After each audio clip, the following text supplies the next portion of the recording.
Yang di-Pertua Dewan Negara, Yang di-Pertua Dewan Rakyat, ahli-ahli Dewan Negara dan ahli-ahli Dewan Rakyat sekalian.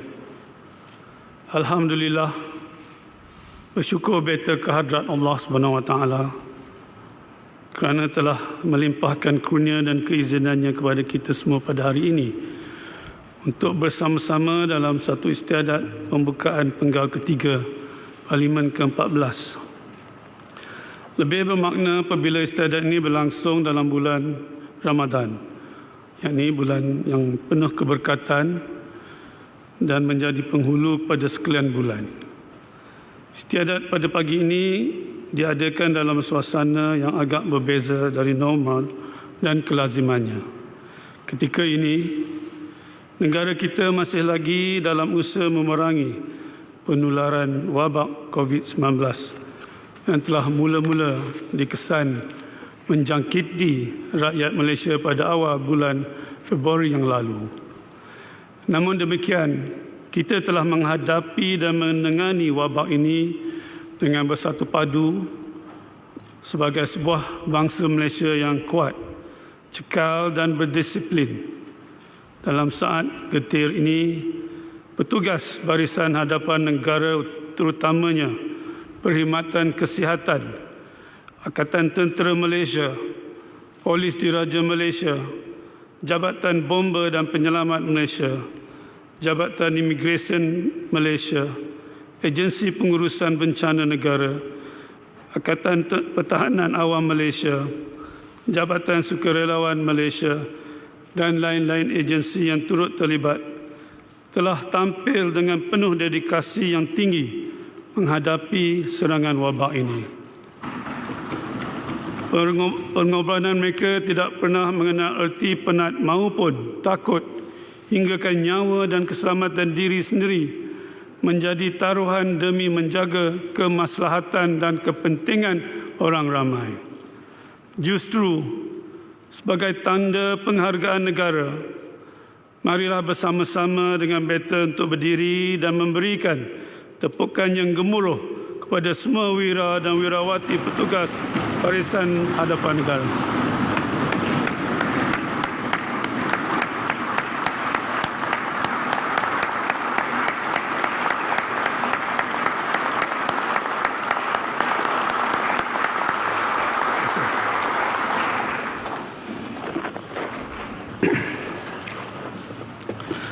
Ahli-ahli yang berhormat, pada 24 Februari 2020 yang lalu, naratif lanskap politik negara telah sekali lagi digegarkan menerusi peletakan jawatan Perdana Menteri Malaysia yang ke-7. Sekitar jam 5 petang pada hari yang sama, beta telah berkenan menerima menghadap Yang Berhormat Tun Dr. Mahathir bin Mohamad.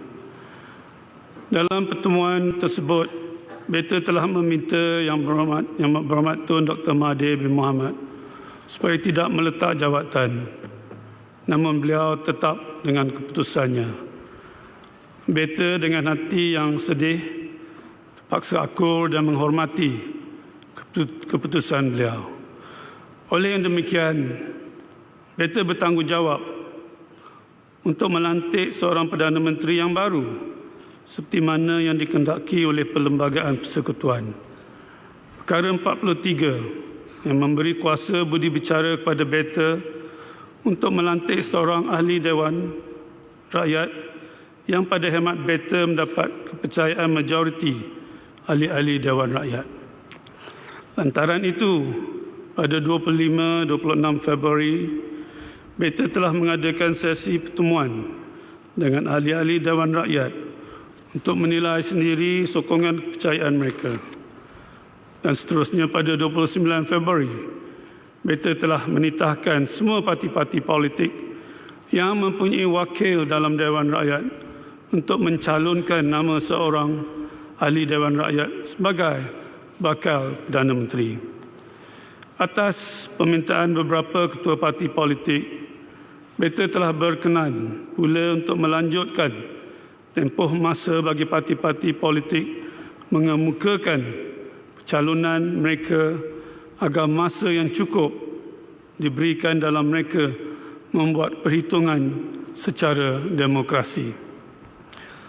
Sudah tentu setiap pertandingan pasti akan ada penamatnya. Kemelut politik negara tidak boleh dibiarkan berlarutan dan berpanjangan dengan tanpa ada penghujungnya.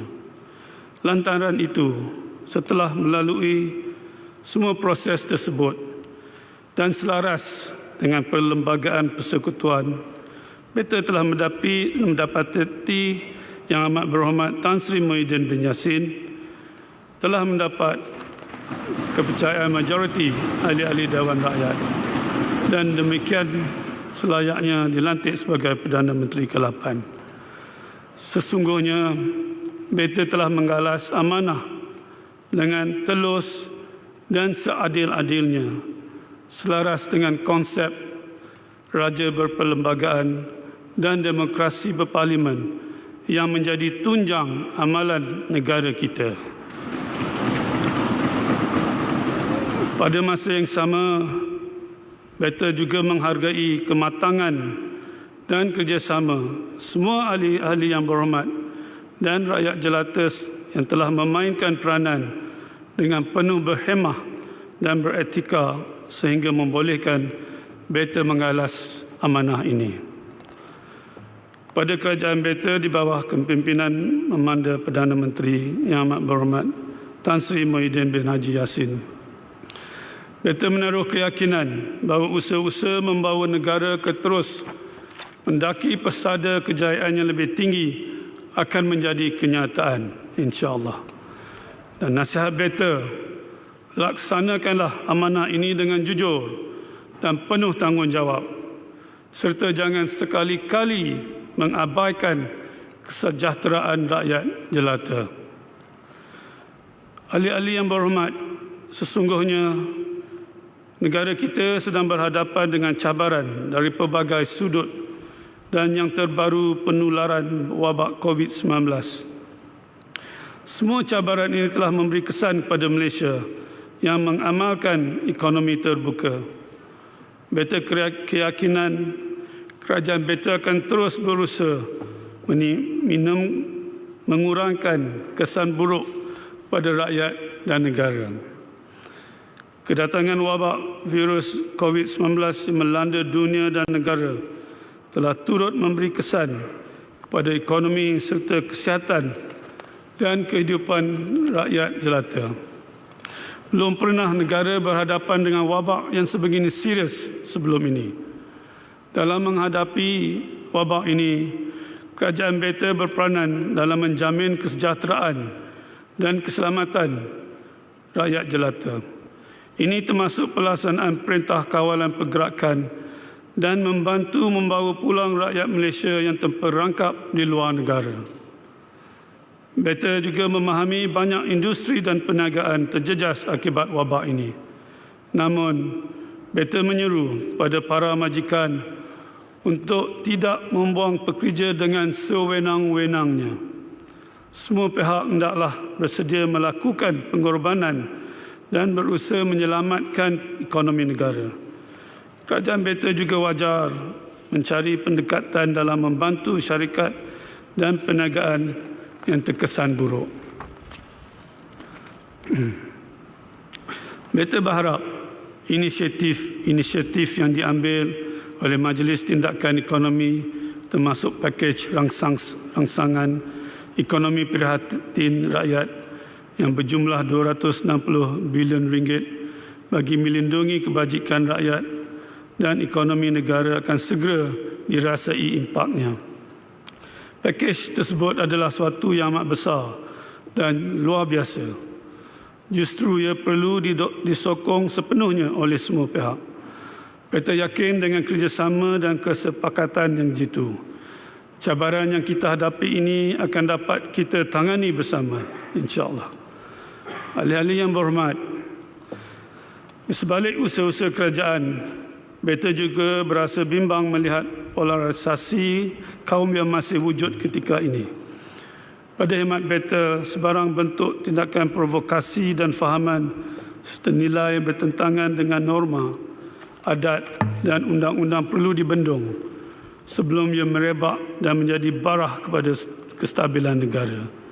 Justru Beta menyambut baik pelaksanaan pelan tindakan perpaduan negara bagi memastikan agenda perpaduan nasional dapat diterapkan secara menyeluruh menerusi elemen-elemen kepercayaan dan jati diri yang teguh berlandaskan kepada prinsip rukun negara.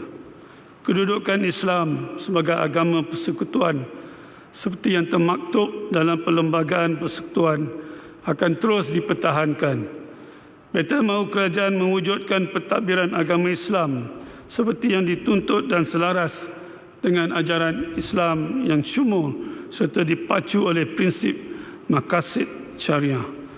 Dan pada masa yang sama juga, kerajaan Beta akan terus mempertahankan hak-hak penganut agama yang lain untuk terus bebas mengamalkan agama mereka secara berhemah dan aman.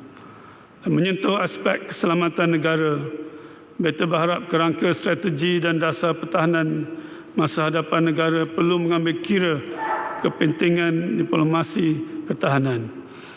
Dasar luar negara yang pragmatik, treaty antarabangsa dan kedudukan geopolitik negara di rantau Asia Pasifik.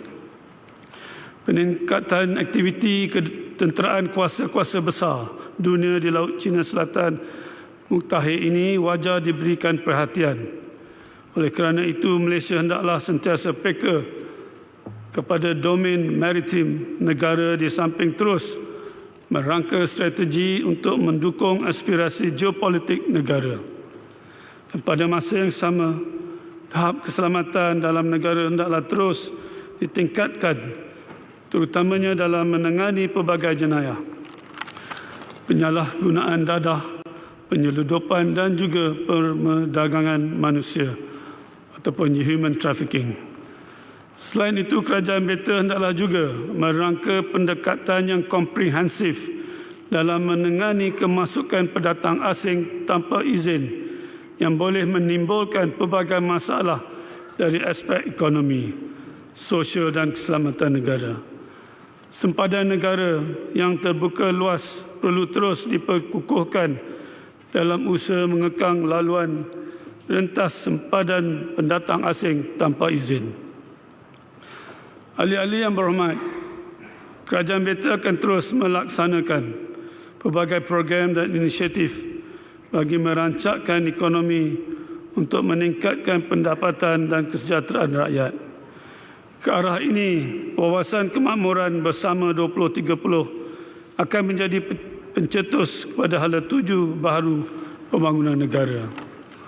Wawasan ini bermatlamat supaya segenap lapisan rakyat dapat mengecap taraf hidup wajar dengan pengagihan ekonomi yang adil, saksama serta inklusif. Selain itu, jurang ekonomi dan pembangunan antara kelas pendapatan, wilayah etnik dan rantaian bekalan akan dirapatkan.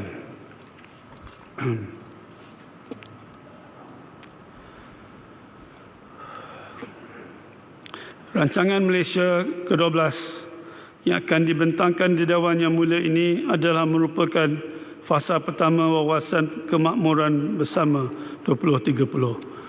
Beta yakin dasar dan strategi rancangan tersebut akan dapat meningkatkan lagi pertumbuhan ekonomi dan kemajuan negara yang akhirnya akan dinikmati oleh rakyat jelata keseluruhannya. Kerajaan Beta akan terus mempermudahkan urusan perniagaan bagi meningkatkan aktiviti pelaburan. Ini termasuk mengemaskini undang-undang, proses kelulusan dan insentif sedia ada. Dan Beta menyeru proses kelulusan terutamanya projek berimpak tinggi hendaklah ditambah baik agar ianya cekap dan pantas bagi menarik lebih banyak pelaburan yang berkualiti. Selaras dengan revolusi industri keempat, Beta menyambut baik dasar untuk mewujudkan ekosistem dan pembangunan prasarana yang menyokong industri negara. Sumber pertumbuhan yang baru yang berkembang pesat seperti teknologi 5G, kecerdasan buatan, Internet of Things and Analytics, data raya akan diperhebatkan. Beta menggesa pemain industri agar turut sama mempergiat usaha sebagai pelengkap kepada inisiatif yang dibawa oleh kerajaan. Ahli-ahli yang berhormat, kerajaan beta akan terus berusaha untuk mewujudkan peluang pekerjaan kepada rakyat, termasuk bidang keusahawanan yang menjadi antara nadi utama pembangunan ekonomi negara. Beta menyambut baik strategi dan inisiatif bagi membangunkan lebih banyak perusahaan kecil dan sederhana ke arah menjadikan Malaysia sebagai sebuah negara keusahawanan unggul menjelang tahun 2030. Untuk memastikan negara sentiasa di hadapan dalam pelbagai bidang, kemajuan revolusi industri keempat dan kolaborasi dengan pelbagai pihak hendaklah dimanfaatkan untuk meningkatkan akses dan kesaksamaan pendidikan, khususnya pendidikan di era pasca COVID-19 yang bakal berhadapan dengan kelaziman baru atau the new normal. Dan beta berharap pelaburan dalam penyelidikan, pembangunan dan inovasi akan terus dipertingkatkan agar dapat melahirkan modal insan dalam bidang sains, teknologi, kejuruteraan dan matematik. Beta juga amat menyokong permekasaan, pendidikan dan latihan teknikal dan vocational atau TVET untuk mempersiapkan golongan belia menghadapi cabaran baru alam pekerjaan. Kerajaan beta akan terus berusaha untuk merapatkan jurang pembangunan dan ekonomi antara negeri dan wilayah. Ia merangkumi usaha untuk meningkatkan mobiliti rakyat dengan menambah baik rangkaian dan infrastruktur asas serta pengangkutan. Bagi meningkatkan lagi kesejahteraan rakyat dan merapatkan jurang pembangunan di Sabah dan Sarawak, kerajaan beta telah mengambil langkah menerusi pelaksanaan projek-projek infrastruktur kritikal di kedua-dua negeri tersebut. Beta berharap rakyat di Sabah dan di Sarawak akan dapat menikmati jaringan perhubungan dan kemudahan yang berkualiti dan yang lebih baik. Kawasan pendalaman di Semenanjung juga akan terus diberi perhatian yang sama, terutamanya di penempatan masyarakat orang asli. Ahli-ahli yang berhormat, perkembangan terkini menunjukkan lebih 2/3 rakyat Malaysia tinggal di bandar. Justru kesejahteraan masyarakat bandar akan terus dipertingkatkan. Bagi meningkatkan pemilikan rumah, kerajaan beta telah merangka dasar perumahan mampu milik negara dan mewujudkan skim sewa milik.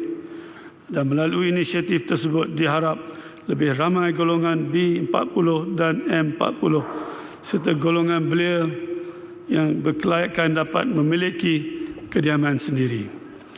Sebagai kerajaan yang prihatin, masalah kos sara hidup rakyat akan terus ditangani dengan sebaik mungkin. Berbagai langkah dan inisiatif akan dilaksanakan dan terus ditambah baik untuk membantu rakyat menangani isu kos sara hidup. Kerajaan beta akan meneruskan usaha untuk menjaga kebajikan dan kesejahteraan rakyat jelata, terutamanya kanak-kanak, wanita, warga emas yang rentan, orang kurang upaya dan golongan yang memerlukan. Bagi memperkukuhkan perlindungan dan hak kanak-kanak pula, usaha diambil memastikan mereka tidak dieksploitasi dalam apa-apa bentuk dan pada masa yang sama potensi penuh mereka pula dapat direalisasikan. Beta juga menyambut baik pengubalan undang-undang profesion kerja sosial yang akan memberi dimensi baru kepada lanskap sosial negara. Dalam pada itu, beliau pula perlu terus dibimbing agar tidak terlibat dengan gejala negatif. Ahli-ahli yang berhormat, kerajaan beta akan meneruskan usaha untuk membangunkan industri komoditi berasaskan pertanian dan juga meningkatkan permintaan pasaran dan jaminan sekuriti pemakanan negara. Kerajaan beta turut beriltizam untuk terus meningkatkan akses perkhidmatan kesihatan yang saksama pada rakyat. Perkhidmatan kesihatan akan diperkasa dengan menjurus kepada pencegahan dan perawatan secara holistik, termasuk kepada masyarakat luar bandar, orang asli serta pribumi dan di Sabah dan di Sarawak. Kita juga menyeru supaya Malaysia terus komited dalam usaha mentengahkan isu alam sekitar dan perubahan iklim. Di samping terus menggiatkan usaha untuk memelihara sungai, hutan, hidupan liar dan mengurangkan intensiti pelepasan gas rumah kaca serta meningkatkan penggunaan tenaga boleh baru. Pemerkasaan undang-undang alam sekitar, aktiviti penguatkuasaan dan kerjasama erat semua pihak tepat termasuk negara serantau perlu dilaksanakan. Sungguh pun tahun melawat Malaysia 2020 telah dibatalkan ekoran penularan wabak COVID-19. Usaha bagi memulihkan sektor pelancongan negara hendaklah diteruskan. Pada masa yang sama, pemain industri pelancongan hendaklah berusaha untuk memperkukuhkan produk dan pakej pelancongan serta infrastruktur sedia ada bagi mengembalikan semula kecemerlangan sektor pelancongan negara. Dan sebagai tuan rumah persidangan APEC 2020, Malaysia akan menggalas tanggungjawab besar dalam menentukan hala tuju APEC, khususnya dalam membentuk landasan baru kerjasama ekonomi serantau pasca COVID-19. Dan beta percaya kerajaan beta akan dapat memberikan kepimpinan yang berkesan ke arah berusaha tersebut dan juga merencana wawasan baru APEC bagi menggantikan matlamat Bogo yang akan berakhir pada tahun ini. Ahli-ahli yang berhormat, natijahnya apa juga perancangan dan program ke arah pembentukan sebuah negara maju yang stabil lagi makmur tidak akan tercapai jika negara terus dibelenggu dengan amalan rasuah. Justru pelaksanaan program pembangunan berteraskan amalan integriti dan tadbir urus yang baik adalah penting bagi mencapai pertumbuhan ekonomi yang mampan serta demi menjaga kesejahteraan rakyat dan negara. Beta menggesa agar kerajaan beta untuk terus komited dalam melaksanakan pelan anti rasuah nasional. Beta menyeru semua pihak untuk mendukung aspirasi ini agar setiap agenda pembangunan negara tidak terhakis oleh amalan rasuah, penyelewengan dan salah guna kuasa. Tanamkan di dalam minda masyarakat sejak di bangku sekolah lagi bahawa rasuah adalah jijik, kotor dan wajar diperangi habis-habisan. Ahli-ahli yang berhormat, beta amat menghargai taat setia dan sumbangan anggota perkhidmatan awam, Angkatan Tentera Malaysia, Polis Diraja Malaysia serta agensi-agensi kerajaan yang telah mencurahkan khidmat bakti dalam usaha memajukan negara sehingga menjadikan Malaysia sebuah negara yang aman, makmur dan disegani. Beta menyeru agar amanah dan tanggungjawab yang dijunjung dalam berbakti kepada negara dan rakyat jelata hendaklah terus dilaksanakan dengan sebaiknya secara profesional dan neutral tanpa mengira kaum, agama maupun kedudukan. Dan pada masa yang sama, beta menyeru agar rakyat jelata terus memberikan kerjasama kepada kerajaan beta bagi meneruskan kesinambungan usaha-usaha pembangunan negara. Beta yakin kerajaan sahaja yang mampu melahirkan Malaysia yang stabil, aman dan sejahtera. Ahli-ahli yang berhormat sekalian, sebelum beta mengakhiri titah ini, beta ingin berpesan kepada ahli-ahli yang berhormat sekalian. Sebagai seorang pemimpin, ahli-ahli berhormat menjadi teladan dalam menyamai nilai-nilai positif kepada rakyat. Perbezaan pendapat tidak seharusnya diakhiri dengan pemusuhan dan caci-mencaci. Sebaliknya, perbezaan pendapat seharusnya menjadi satu landasan kepada pencetus ide-ide baru untuk membangun dan menyatu padukan negara dan bukan sebaliknya. Ahli-ahli yang berhormat hendaklah sentiasa mempamerkan kematangan dalam berpolitik. Ini termasuklah menjiwai keluh kesah rakyat, membela nasib rakyat, berpegang pada prinsip keadilan, memberdayakan politik yang bersih dan tidak menyentuh sensitif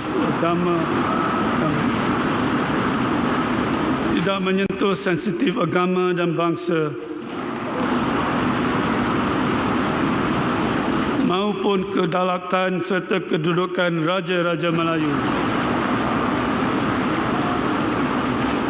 Beta ingin menasihatkan supaya tidak mengheret negara sekali lagi ke kancah politik yang tidak menentu. Ketika rakyat jelata masih berhadapan dengan pelbagai masalah dan masa depan yang cukup sukar akibat pandemik COVID-19 ini. Kerana itulah kerajaan Beta yang juga telah memutuskan majlis mesyuarat pertama yang berlangsung pada hari ini hanya mempunyai satu urusan majlis sahaja, iaitu titah Beta sempena pembukaan penggal parlimen yang baru ini. Beta yakin rakyat akan terus erat bersatu padu dan bersepakat dalam membangunkan negara jika rakyat tidak disogok dengan api permusuhan dan perpecahan. Sesungguhnya biarlah perpaduan dan keharmonian bermula di dalam Dewan yang mulia ini. Pada rakyat jelata sekalian, teruskan menjaga kesihatan diri dan keluarga serta persekitaran setempat. Hindari daripada berhimpun secara ramai dan teruskan mengamal penjarakan sosial. Mudah-mudahan Malaysia akan berjaya menangani pandemik COVID-19 ini dengan jayanya. Dan mengakhiri titah Beta dan Raja Pemaisuri Agong berdoa semoga Malaysia serta rakyatnya akan terus diberkati dan dianugerahkan oleh Allah SWT dengan taufik dan hidayah, aman sentosa serta hidup bersatu padu di bawah lindungannya. Selamat berpuasa dan teruskan amalan ibadah dan jangan lupa bayar zakat, dan selamat menyambut Hari Raya Aidilfitri. Maaf zahir dan batin, ikhlas daripada Beta, Raja Pemaisuri Agong dan keluarga. Sekian. Wabillahi taufiq wal hidayah. Wassalamualaikum warahmatullahi wabarakatuh.